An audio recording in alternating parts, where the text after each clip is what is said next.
Pertama di semester kedua. Yuk, yang kemarin udah buat target di semester 2, sekarang waktunya kalian jalankan target kalian, misi kalian apa di semester 2. Kemarin Ibu sudah sampaikan gambaran materi di semester 2, yaitu hanya 1 PP menganalisis fenomena geosfer.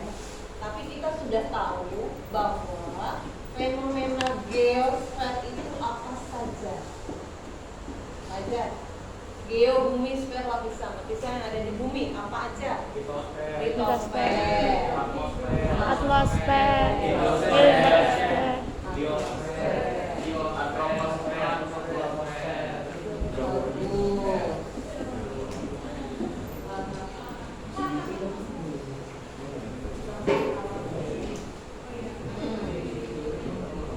Ada 5 fenomena geosfer yang akan kalian pelajari di kelas 10 semester 2 hanya di 3 lapisan, yaitu litosfer, atmosfer, dan hidrosfer.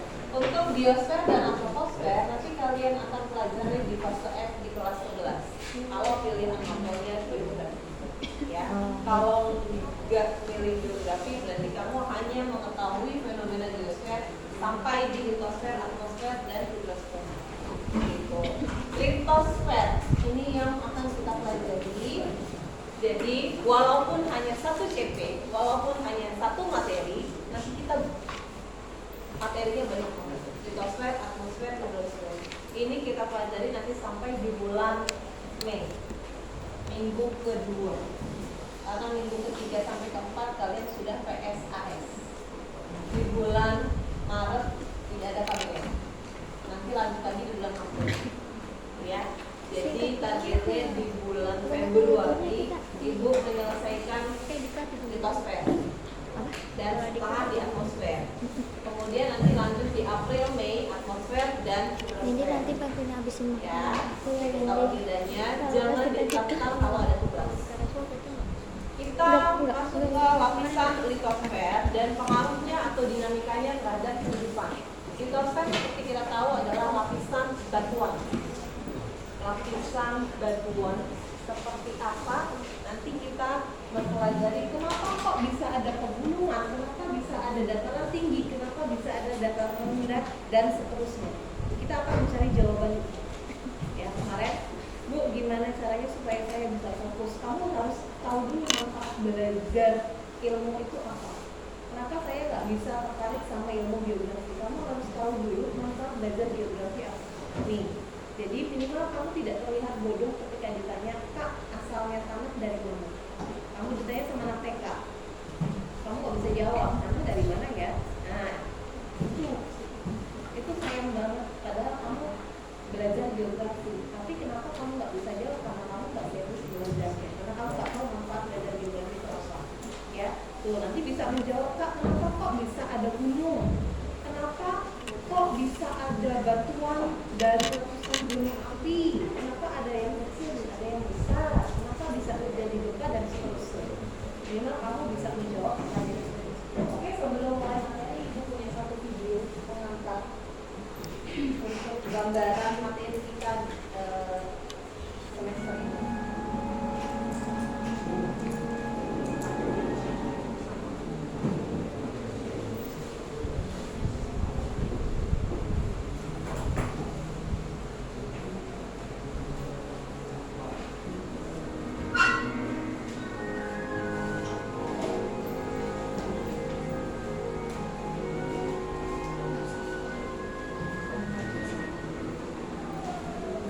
Tuhan menciptakan permukaan bumi berlembah-lembah dan bergunung-gunung.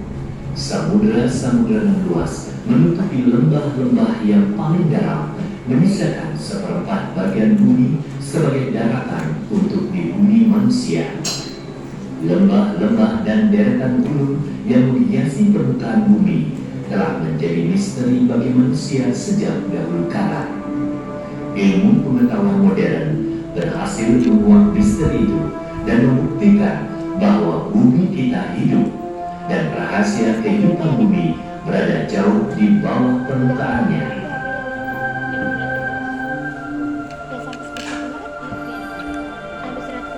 Bumi kita terdiri dari 3 lapisan utama, yaitu inti, mantel, dan kerak. Kerak bumi terpecah-pecah menjadi 12 lempeng. Ada lempeng samudra yang tertutup samudra yang luas. Ada lempeng benua yang muncul sebagai daratan-daratan. Lempeng-lempeng ini padat dan menumpang di atas mantel bumi yang tersusun atas lelehan magma. Kondisi ini menyerupai kerupuk yang berada di atas bubur. Akibat reaksi unsur-unsur radioaktif, suhu inti bumi mencapai ribuan derajat Celcius.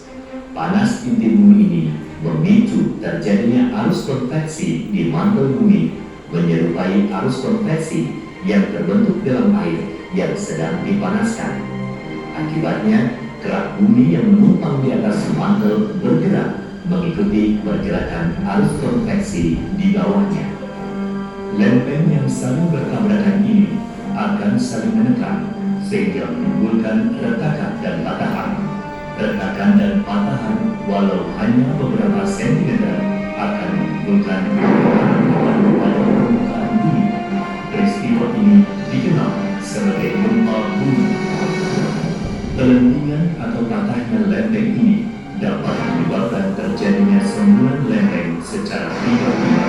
Ini menyebabkan terjadinya gangguan kesetimbangan air laut sehingga terbentuklah rangkaian gelombang yang menyebar ke segala arah.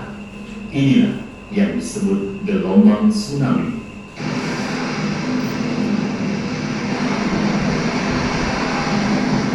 Gangguan lain juga dapat memicu terbentuknya gelombang tsunami, antara lain longsoran bawah laut, letusan gunung api, atau masuknya benda berukuran besar seperti meteor.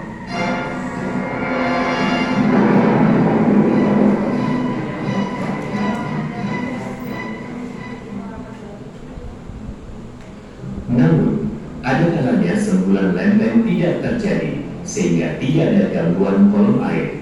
Dengan demikian, gelombang tsunami juga tidak terbentuk.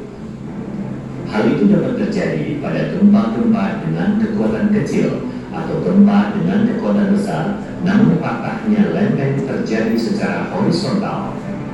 Pada beberapa kasus, tsunami justru terjadi meskipun guncangan gempa bumi tidak terlalu kuat, namun memicu terjadinya longsoran di bawah laut.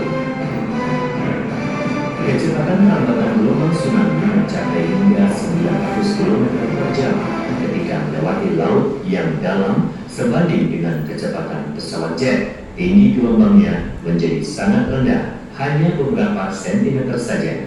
Inilah mengapa orang yang sedang berada di tengah laut tidak melihat dan merasakan adanya gelombang tsunami. Ketika melewati laut yang dangkal atau daratan, kecepatan rambatan gelombang berkurang dengan cepat hingga mencapai 30 hingga 40 km per jam.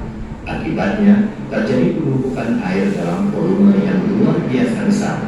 Gelombang tsunami menjadi terlihat seperti dinding air raksasa yang tingginya bisa mencapai lebih dari 30 meter.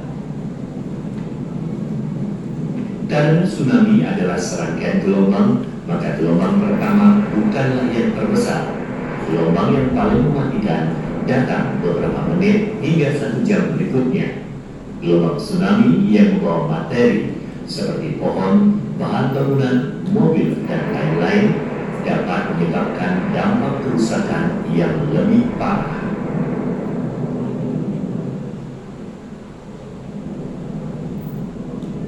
Mengapa Indonesia yang ditasbihkan sebagai untayan zamrud khatulistiwa karena kekayaan dan keindahan alamnya sering mengalami bencana gempa bumi dan tsunami? Bencana dan karunia alam ibarat dua sisi mata uang yang tak terpisahkan.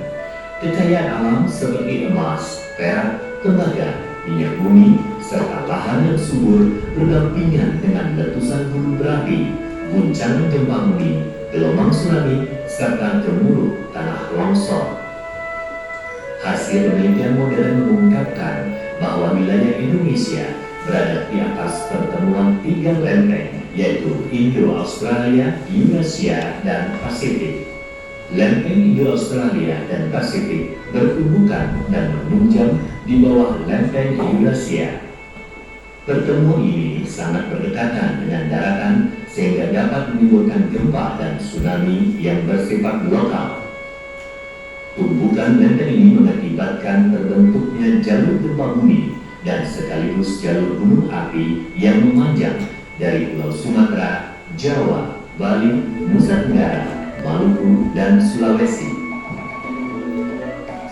Hasil-hasil penelitian geologi mutakhir dan sejumlah catatan sejarah mengungkapkan telah terjadi ratusan gempa bumi dan tsunami besar di Indonesia setidaknya dalam kurun 400 tahun terakhir. Pada saat ini, setidaknya terjadi 15 kali gempa bumi dalam satu hari, sementara tsunami terjadi rata-rata sekali dalam 2 tahun.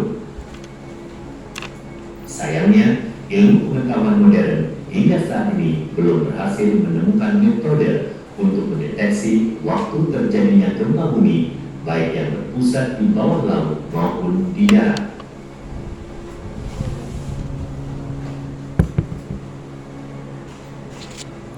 Jika gempa bumi dan tsunami adalah sebuah keniscayaan di tempat kita tinggal, layakkah kita hanya pasrah dan berdiam diri saja?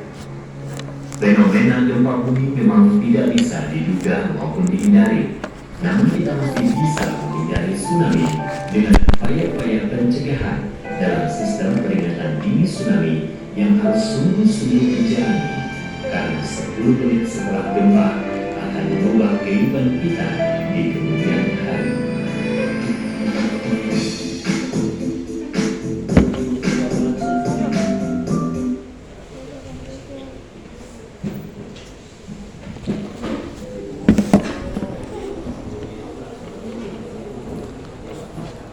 Terima kasih Nini.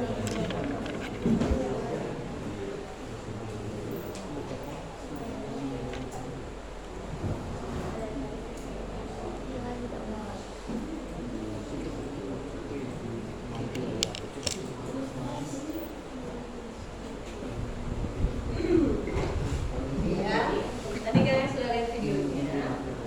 Kira-kira itulah yang akan kalian pelajari pada materi litosfer.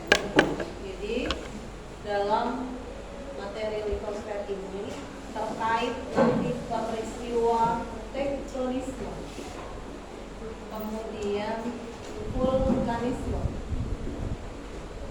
dan seisme. Tadi di video udah disinggung bahwa adanya pergerakan lempeng. Pergerakan lempeng itu disebut peristiwa tektonisme. Jadi tektonisme adalah suatu peristiwa yang diakibatkan oleh pergerakan lempeng.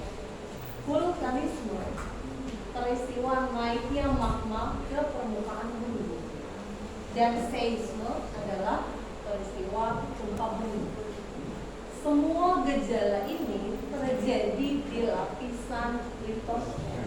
Litosfer adalah lapisan batuan, kerak bumi.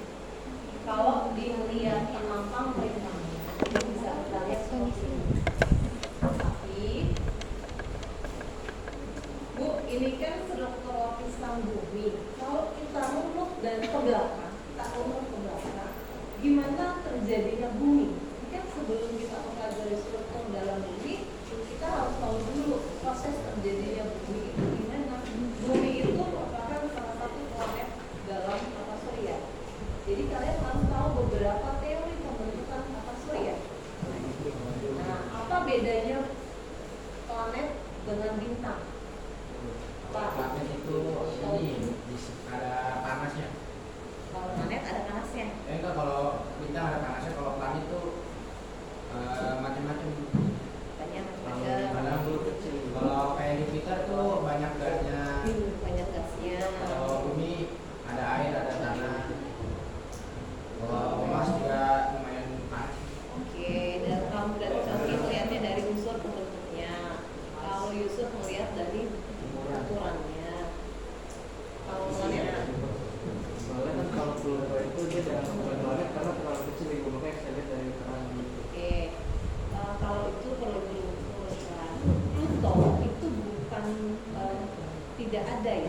sampai sekarang pun Pluto masih ada. Tapi kenapa kok dia tidak dimasukkan lagi ke dalam sistem gugusan tata surya kita?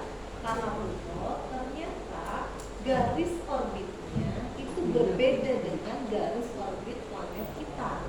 Jadi dia memotong ternyata, nggak dianggap lagi menjadi anggota tata surya. Tapi masih ada nggak Pluto? Masih, cuma sudah dikeluarkan dari sistem tata surya kita. Gitu ya. Jadi kalau Plutonya masih ada. Dan bukan karena ukurannya juga. Merkurius pun planet terkecil dalam sistem tata surya kita. Jadi yang membedakan antara planet dengan bintang, kalau planet itu dia nggak punya cahaya, dia tidak bisa memancarkan cahaya. Tetapi kalau bintang dia bisa memancarkan cahaya sendiri. Kalau bumi itu bintang atau planet? Planet. Kemudian cahaya yang dapat dari bumi dari mana? Dari matahari. Jadi matahari adalah bintang. Yuk kita mundur ke belakang. Bisanya ada bumi, bisanya terbentuk bumi itu gimana Bu? Banyak sekali teori yang mengatakan asal mula planet-planet termasuk bumi. Tetapi Ibu tak pernah mengajak kalian untuk mempercayai salah satu teori. Kan banyak teori, karena teori itu diciptakan dibuat oleh manusia. Hanya dari asumsi. Jadi terserah kamu mau percaya atau enggak, terserah. Tapi kita perlu untuk mempelajari beberapa teori itu. Tapi untuk percaya atau enggak terserah kalian, itu saya mau masing-masing. Ada banyak teori, salah satu teori yang terkenal yaitu teori Big Bang atau teori ledakan. Ini yang membedakan kurikulum Merdeka dengan kurikulum 13. Kalau di K13, materi tata surya itu masih diberikan, masih kalian peroleh. Tapi kalau untuk kurikulum Merdeka itu nggak ada lagi materi tata surya. Jadi langsung di litosfer tanpa kalian tahu gimana terbentuknya bumi. Nah, makanya perlu Ibu sampaikan sedikit aja banyak tentang teori-teori pembentukan bumi. Salah satunya yaitu teori Big Bang atau teori ledakan. Jadi dalam teori Big Bang atau ledakan itu berasumsi bahwa planet kita termasuk bumi itu berasal dari gumpalan gas, satu gumpalan gas yang sangat padat, kemudian dia berputar sangat cepat sehingga terjadi reaksi pada intinya dan meledak. Nah, itulah yang isi dari teori Big Bang. Nah, hasil ledakan-ledakan massa tersebut itu yang menyebabkan atau yang menghasilkan planet-planet sampai saat ini. Itu menurut teori Big Bang. Ada lagi teori yang lain, ada teori pasang surut. Teori pasang surut bicara bahwa dulunya ada dua bintang, tidak hanya satu matahari, tidak hanya matahari, tapi ada dua matahari. Kemudian bintang tersebut berpapasan. Ketika berpapasan, ada gaya tarik menarik antara dua bintang. Nah, hasil pasang gaya tarik menariknya itulah yang menyebabkan planet-planet yang menghasilkan planet-planet. Masih banyak lagi, ada teori nebula, planetesimal, dan seterusnya. Itu hanya teori. Minimal kamu tahu asal mulanya pembentukan bumi itu seperti apa, ya. Dan minimal kamu tahu kamu sedang berada di galaksi apa. Galaksi apa? Kalian tinggal di galaksi apa? Galaksi Bima Sakti atau Milky Way. Kamu bisa melihat bentuk galaksi kamu kalau kamu keluar dari galaksi Bima Sakti. Baru bisa melihat, oh ternyata galaksi yang kita tempatin itu bentuknya adalah spiral. Oh ternyata banyak sekali bentuk-bentuk galaksi di alam semesta. Ada spiral, tak beraturan, ada juga cakram, ya, orang ya, nah itu cakram. Itu gimana caranya kalau ahli bisa melihat itu? Harus keluar dulu dari sistem galaksinya. Sama seperti halnya kalau kalian tersesat di gunung, kamu nggak akan tahu kalau kamu sedang berada di gunung kalau kamu nggak keluar dulu. Ketika kamu keluar dulu, oh ternyata tadi saya tersesat di situ, di gunung yang ketinggiannya 1500 mdpl, yang di sekitarnya ada binatang buas yang di sana. Jadi untuk mengetahui bentuk galaksi kita, kita harus keluar dulu dari sistem galaksi kita. Itu minimal pengetahuan awal ya. Jadi galaksi yang kita temati adalah galaksi Bima Sakti. Kemudian bumi kita itu termasuk salah satu gugusan tata surya planet. Yang nomor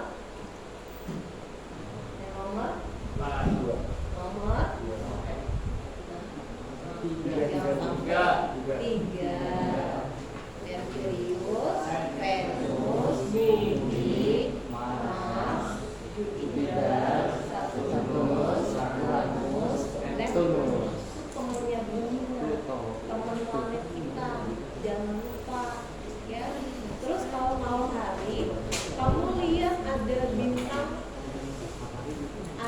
berkedip, ada yang enggak. Nah, yang berkedip itu bintang, yang enggak berkedip itu adalah planet. Ya, kalau malam hari kamu lihat nih, ya kan? Kenapa harus ngawit? Cahaya kan kelihatannya itu kalau malam. Ada yang kelip, nah itu namanya bintang. Tapi kalau dia terus nggak kedip-kedip itu planet. Planet apa yang bisa kita lihat paling dekat apa? Jauh amat. Venus, ya. Venus jauh.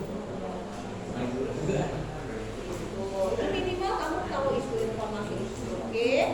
Nah itu hanya pengantar. Yang akan kita bahas lebih jauh adalah buminya. Kalau tadi kan proses terbentuknya bumi. Tadi ya kita belajar proses untuk apa sih? Untuk menjawab pertanyaan-pertanyaan kenapa bisa ada gunung, kenapa bisa ada bukit, kenapa bisa ada lembah, dataran tinggi dan seterusnya. Kalau di irisan bumi kita ini seperti ini. Jadi bumi kita itu tersusun atas inti dalam, tidak core. Kemudian ada inti luar, outer core. Kemudian ada mantel atau astenosfer, dan yang terluar adalah kerak atau litosfer. Nah ini yang kita pelajari hanya di sini. Semua fenomena yang terjadi di lapisan luar, kerak. Sederhananya seperti kalian memotong telur rebus, yang kuningnya disebut inti, yang putihnya disebut mantel atau astenosfer, kulitnya disebut litosfer atau kerak. Nah yang kita pelajari hanya yang di lapisan kerak. Ya. Tapi kalau kecepatan di stop, kalau kebanyakan betul, ya. Tapi jangan dimuntahin ya, karena materinya banyak banget. Nah inilah yang akan kita pelajari di sini. Intinya tersusun atas apa? Magma. Ini tersusun atas cairan hijau berisi unsur besi dan nikel atau yang disebut nikel, dan ferro. Ini masih sama karena di sini masih ke inti luar. Kemudian di sini ada mantel atau astenosfer dan yang kedua adalah litosfer. Harus diperhatikan nanti dalam soal. Dalam soal itu mintanya apa? Struktur bumi dari terluar ke dalam atau dari dalam ke luar. Harus teliti nanti. Kalau mintanya dari dalam ke luar, berarti urutannya gimana?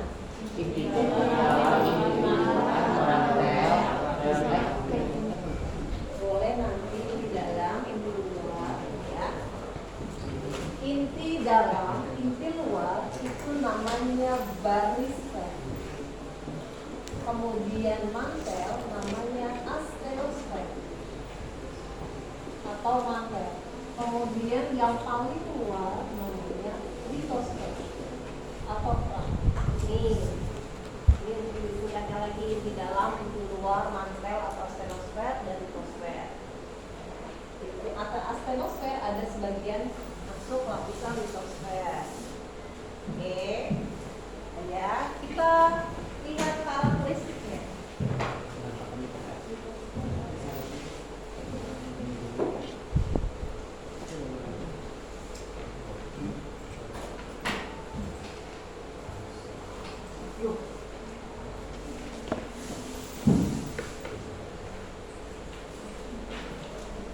Ini sebagai informasi aja, nggak usah ditulis, nggak usah dicatat, nggak usah diingat.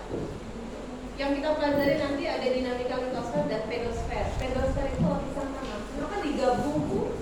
Kenapa digabung lapisan tanah dengan lapisan batuan? Karena tanah asalnya dari batuan. Bisa menjawab ya pertanyaan kecil ya. Tanah asalnya dari mana? Dari proses perapukan batuan. Batuan dari mana? Yang tadi yang kita pelajari ini, lapisan litosfer ini adalah lapisan kerak. Lapisan kerak itu tersusun atas batuan, ya, yang selanjutnya disebut sebagai lempeng. Jadi yang namanya lempeng itu kalau kamu asumsikan lempeng itu tipis, salah. Ya iya, lempeng itu susunan batuan yang ketebalannya tadi sampai 65 tambah 35 berapa?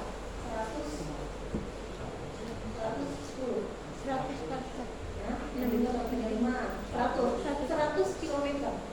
Itu ketebalan lapisan batuan, lapisan kerak bumi. Makanya jangan heran ketika terjadi gunung meletus itu ada bongkahan batuan yang sangat besar. Karena lapisan yang ditembus tebal itu tebal 100 km. Ya, Kota Bandung. Ini yang akan kita pelajari ya nak. Dinamika litosfer dan pedosfer. Pedosfer tadi lapisan tanah. Nanti kita mempelajari di sini ada pelapukan, erosi, ini tektonisme, vulkanisme dan seisme. Kenapa kita sedang mencari jawaban kenapa terjadi gunung, kenapa ada gunung, kenapa ada gunung? Berarti ada tenaga.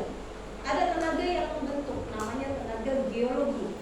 Tenaga geologi berarti tenaga yang membentuk permukaan bumi. Ada dua yang berasal dari dalam dan ada yang berasal dari luar.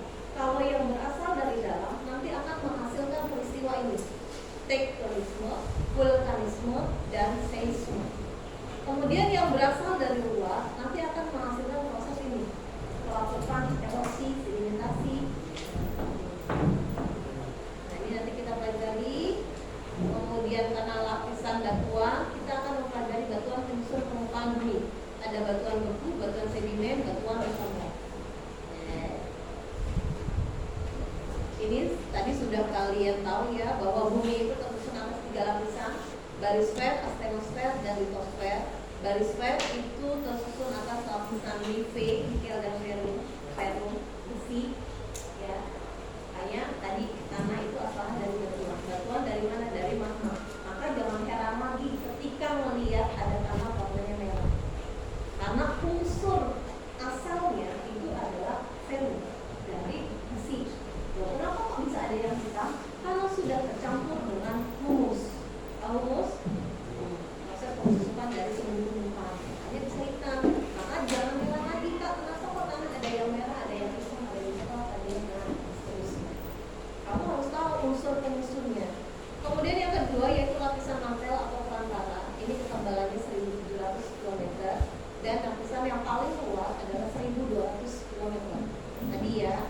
Lapisan litosfer sendiri itu tersusun atas 2 kerak benua dan kerak samudra. Kerak itu apa tadi sudah kamu tahu ya. Kerak benua ini tersusun atas lapisan sial, silisium, aluminium. Kenapa disebut sial? Karena unsur penyusunnya silisium, aluminium.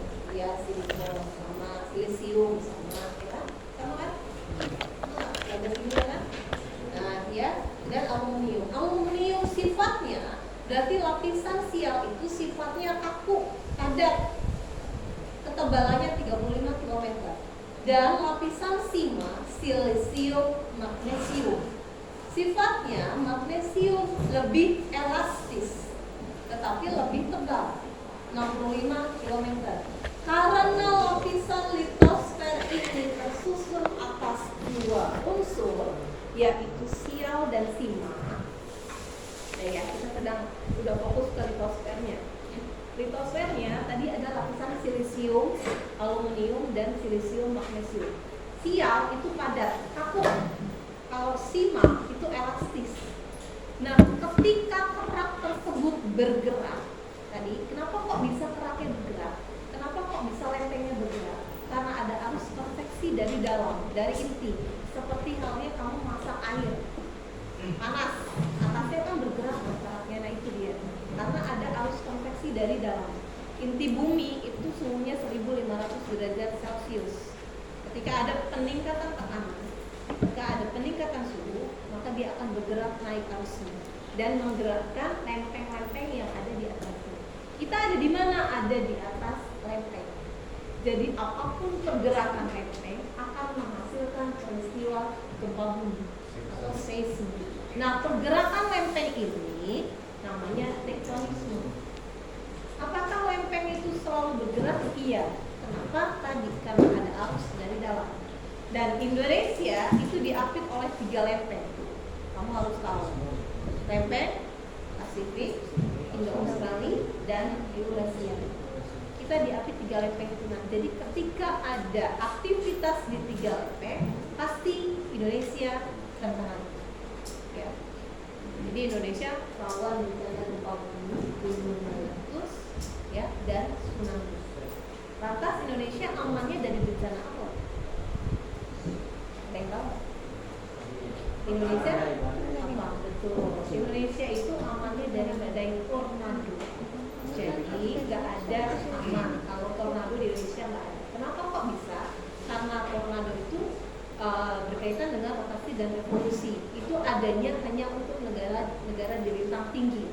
Kamu udah tahu kalau dari lintang mana, terus bujur yang mana itu kan di lintang tinggi. Jadi ya nah itu terkena bencana angin tornado. Kalau kita kenapa enggak? Karena kita ada di tengah, karena kita ada di ekuator, ada di garis khatulistiwa. Jadi tidak berpengaruh terhadap angin tornado. Terus angin puting beliung, Bu, kan ada tuh kemarin di Bekasi, itu angin lokal, itu angin jatuh, tidak dipengaruhi oleh rotasi dan revolusi. Nanti dibahasnya di materi yang atmosfer. Lapisan udah, karena ini kan masih di litosfer ya. Oke, fokus ya. Tadi karena ada 2 sifat, yang kaku dan yang elastis. 2 lempeng ini bergerak, pergerakannya bagaimana? Bisa saling mendekat atau yang disebut gerak konvergen, atau gerak saling menjauh atau disebut gerak divergen, dan gerak saling berpapasan atau transform. Apapun gerakannya pasti akan menyebabkan getaran. Nah, getaran itulah yang disebut gempa bumi. Ya, tuh itu Indonesiamu. Jadi kemarin ya, jangan menunda-nunda untuk berbuat baik, karena kita nggak pernah tahu kapan ini akan dihasilkan. Ya, sayang kalau nanti nggak ada bantuannya. Kamu tahu palung? Tahu palung? Palung Kendala, palung apa? Di Indonesia punya palung nggak? Punya. Indonesia itu punya banyak palung. Nah, palung itu kenapa bisa terbentuk? Karena ada pertemuan 2 lempeng yang saling mendekat. Betul. Ada 2 lempeng yang saling mendekat. Tadi ada yang kaku, ada yang elastis, ada yang egois, ada yang mengalah. Ketika pertemuan 2 lempeng saling mendekat, bertumbukan tadi pelanting, ada yang menunjuk ke bawah. Itulah yang menyebabkan terjadinya palung. Kemudian ketika gerak lempeng saling menjauh divergen, ini ada rongga, ada celah. Menyebabkan apa? Magmanya naik ke permukaan bumi yang disebut peristiwa vulkanisme. Maka terbentuklah gunung. Betul, bisa gunung di bawah laut, gunung di permukaan laut, bisa.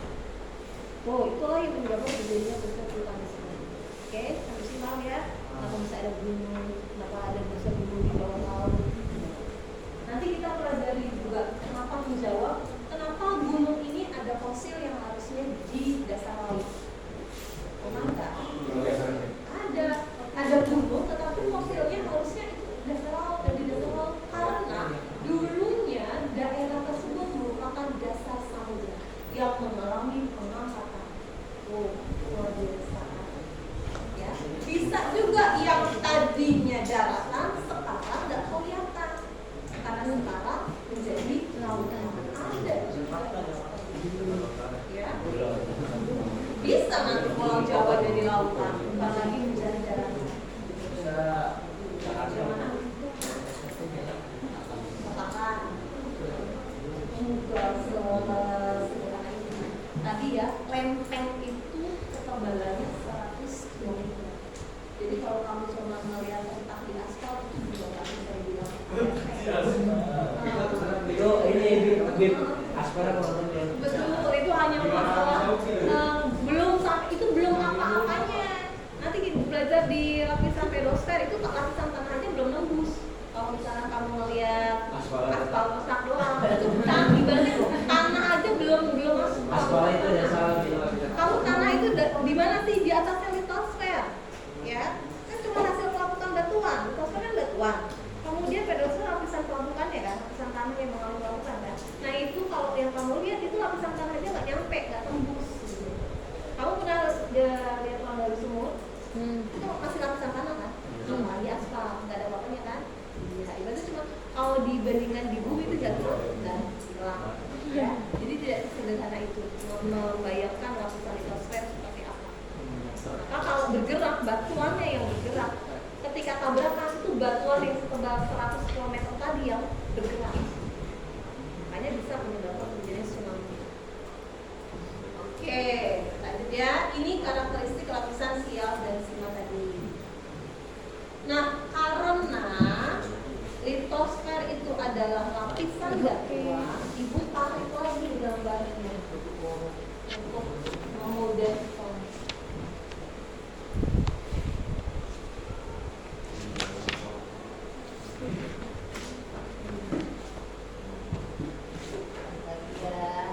Kita sudah mulai dari struktur bumi, mulai dari yang litosfer, kemudian astenosfer, yang paling dalam adalah barisfer.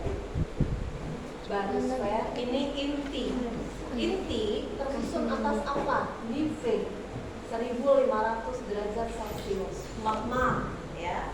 Yang kita pelajari hanya di litosfer. Kenapa bisa terjadi pegunungan, lembah dan seterusnya tadi? Karena ada pergerakan di sini, gerak lempeng tektonik.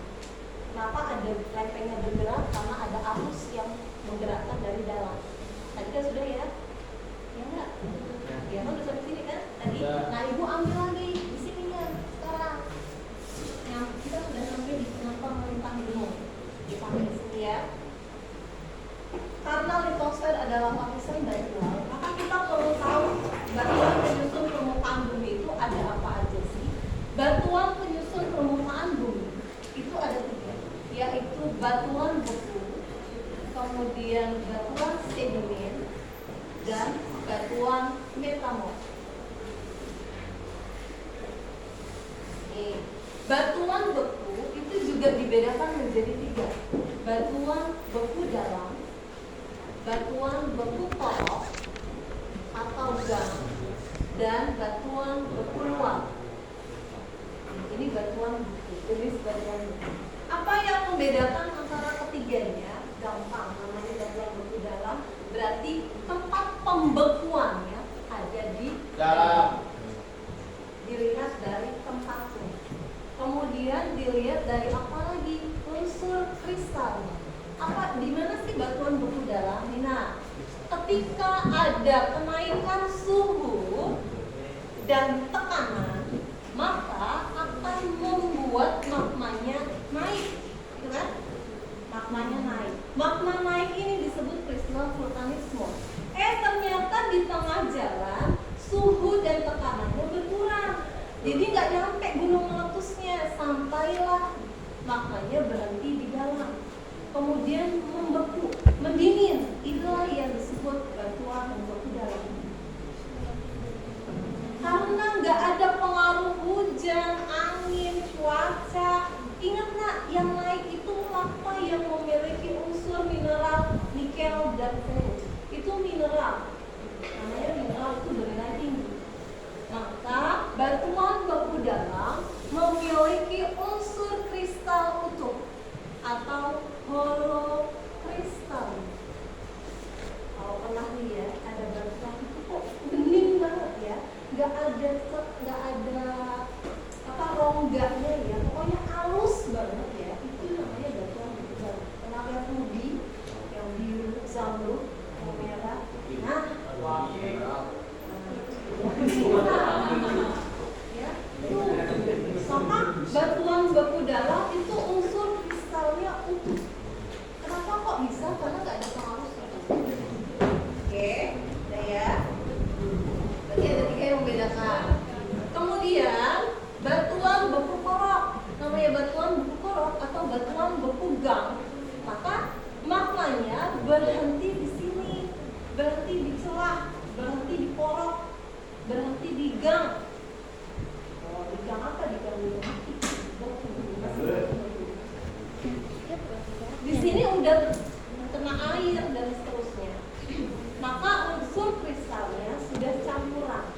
Yang besar ada, yang kecil ada. Tempat pembekuan artinya terbentuklah batuan beku luar.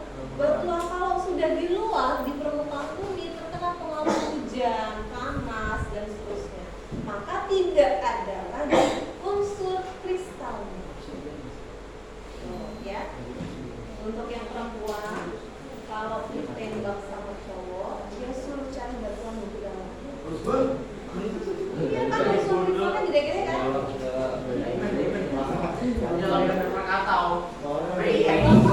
Nah, kalau kamu mikirnya kayak gitu, berarti belum nyampe nih ilmunya nih. Kan ada kan yang tadinya daratan menjadi lautan, yang tadinya lautan jadi daratan. Kamu harus tahu dulu yang dulunya samudra sekarang jadi daratan. Daerah mana? Cari betul. Iya, ya. Dan itu batuan beku. Kita baru nyampe batuan beku nih. Kemudian batuan sedimen, batuan endapan. Maka yang udah keluar terbawa oleh aliran air, mengendap, mengeras. Nah inilah yang disebut batuan sedimen atau batuan endapan. Gampang kan? Yang bawa angin maka disebut sedimen aerolis. Yang bawa air namanya sedimen akuatis. Yang bawa gletser namanya sedimen glasial. Ini berdasarkan tenaganya. Tenaga pengangkut batuan sedimen. Oh, kita lihat batuan ini. Itu apa aja nih yang kita ini?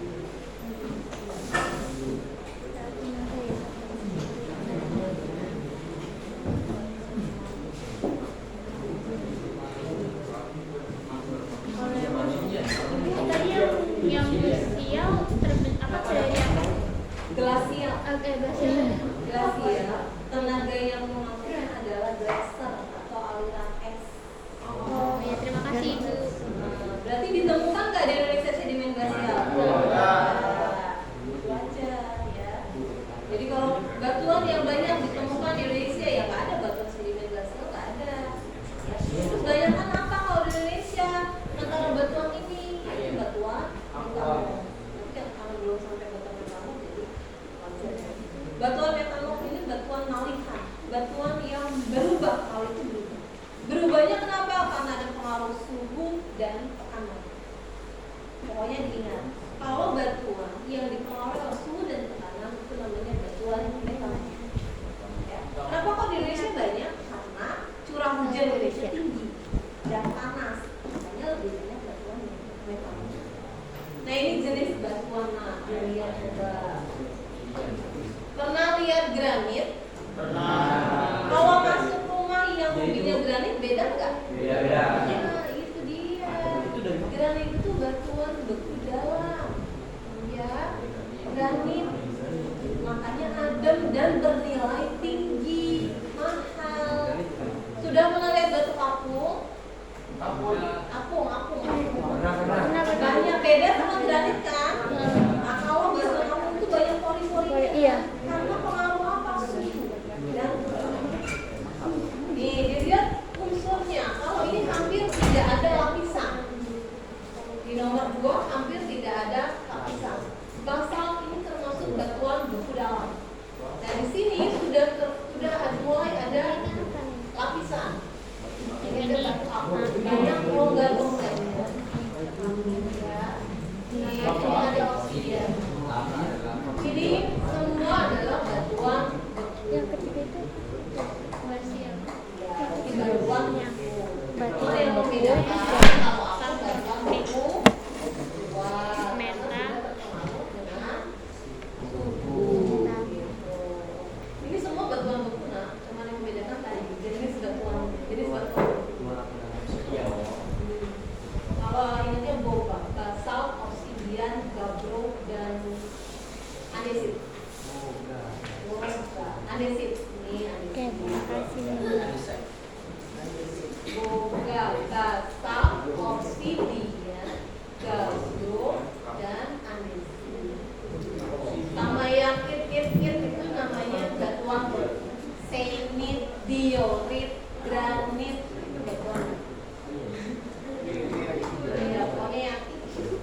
yang membawanya sungai, air sungai namanya aqua. Yang membawanya es namanya sedimen glasial. Ini berdasarkan tenaga. Kalau berdasarkan tempatnya, kalau berhentinya di danau namanya sedimen lacustri. Berhentinya di laut namanya sedimen marin. Ya. Kalau berhentinya di darat namanya kontinental. Di darat hilang di darat ya. Nah ini batuan metamorf. Batuan yang karena pengaruh suhu dan tekanan. Kamu kalau mau lihat lebih dekat jenis-jenis batuan, itu mainnya ke Museum Geologi di Bandung. Ya, siap. Kalau mau lihat lebih dekat planet-planet, gugusan bintang dan apa yang zodiak ya, zodiak, gugusan bintang kan, itu mainnya ke planetarium di Taman Ismail Marzuki. Masuknya cuma 35.000. Jakarta. Ya Bandung transportnya. Besok kamu ke Bandung ya? Iya, Bu. Ya kan? Main nggak ke geologi? Enggak. Ya, kalau lagi wisata sendiri main aja ke geologi museum. Nanti bisa beli souvenirnya juga, galang aja batu-batuannya. Dan jangan milih, jangan diasumsikan batuan yang gede-gede, enggak nah, maksudnya batuan yang gede. Ada, cuman ya kalau kita beli emas tuh yang 0,00. Jadi jangan dibayangkan gelang dari batuan berat banget, enggak ya. Terus kita itu Indonesia itu punya laboratorium alam apa yang disebut geopark. Di mana Bu? Di Karangsamu ada. Karangsamu itu di Kebumen. Yang paling dekat itu adalah di Ciletuh, geopark Ciletuh. Kamu kalau mau wisata online juga nggak apa-apa, cari aja menggunakan Google Earth atau aplikasi apa ya. Kamu cari geopark Ciletuh kayak apa tuh luar biasa. Itu namanya Indonesia punya laboratorium alam seperti itu. Jadi kalau di Karangsamu itu kita bisa melihat singkapan batuan. Apa sih singkapan batuan tadi? Pertemuan lempeng tadi itu kelihatan banget ya, yang namanya dua lempeng itu kelihatan banget kalau kita berada di ketinggiannya. Gitu. Terus kenapa kok ada batu yang seperti magnet? Ya, dia bisa nempel ke kulit kita. Kalau kita megang batuan itu batuannya nggak jatuh. Kamu jangan lupa lagi dari unsur-unsur pembentukan, ya, unsur-unsur pembentukan batuan itu apa aja. Itu nah. Jadi kayaknya, nah ini kalau tektonisme, vulkanisme itu nanti dulu. Sampai sini ada pertanyaan? Ada. Oke, nomor 1. Ya, nomor 1 aja dulu. Tuliskan teori pembentukan bumi menurut apa tuh? Sebutkan. Tuliskan teori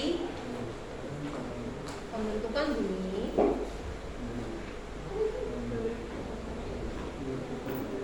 teori pembentukan bumi menurut 1. Teori kontraksi dan pemuaian. Teori kontraksi. Iya, teori kontraksi dan pemuaian.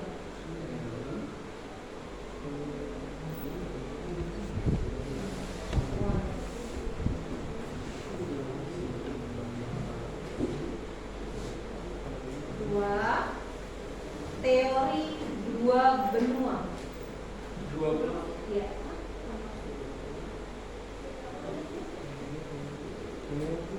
Dua benua. Ini sama tokohnya nanti ditulis ya. Tokoh dari